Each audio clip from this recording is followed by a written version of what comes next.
शुक्रवार को दिन भर पराठा चर्चा में रहा। राहुल गांधी, अरविंद केजरीवाल समेत तमाम विपक्षी कहने लगे कि देखो पराठे पर 18% जीएसटी लग गई है।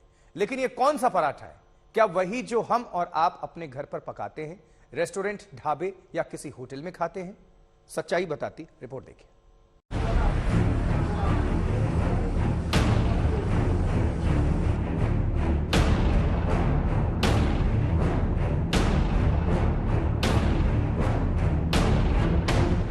आटे से बनती है रोटी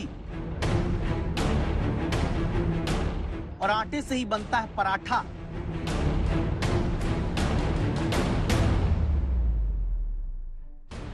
रोटी पर होती है राजनीति और सियासी पब्लिसिटी पाता है पराठा। ऐसी सुर्खियां पराठे ने बटोरी कि राहुल गांधी पूछते हैं पराठे पर 18% जीएसटी क्यों? अरविंद केजरीवाल पराठे पर जीएसटी को ही महंगाई की वजह बताकर सवाल पूछते हैं। पराठा चर्चा में क्यों आया? वजह है ये सवाल। रोटी भी आटे से बनती है और पराठा भी आटे से बनता है, तो रोटी पर 5% जीएसटी, लेकिन पराठे पर 18% क्यों? पूरे देश में विपक्ष ने पूरी ताकत से इस बात पर जोर देना शुरू कर दिया कि देखो आम आदमी जो पराठा खाता है, आम आदमी का पेट भरने वाले उसी पराठे पर 18% जीएसटी लगा दी गई। पराठा वो लग्जरियस आइटम नहीं है। आम नागरिक पराठा खाता है, उस पराठा पे 18% का जीएसटी, मैं मानता हूं इस सरकार अहंकार में अंध हुई है।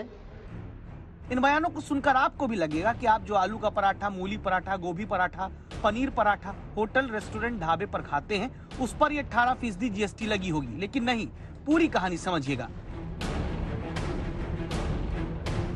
आम पराठा जो आप बाहर कहीं खाते हैं, ये 18% जीएसटी की कहानी उसकी नहीं है, बल्कि फ्रोजन पराठा या कहें रेडी टू कुक वाले पराठे के पैकेट पर 18% जीएसटी लगनी है। अगर पराठे फ्रोजन होंगे तो आपको टैक्स देना पड़ेगा।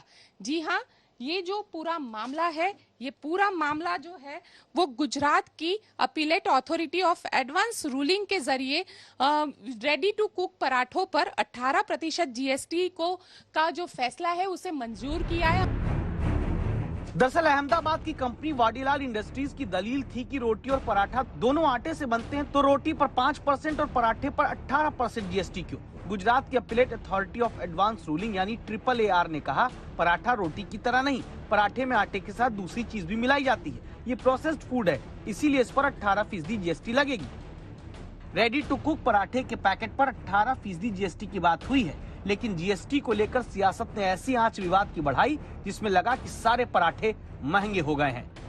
अहमदाबाद से गोपी घांगर के साथ आज तक ब्यूरो।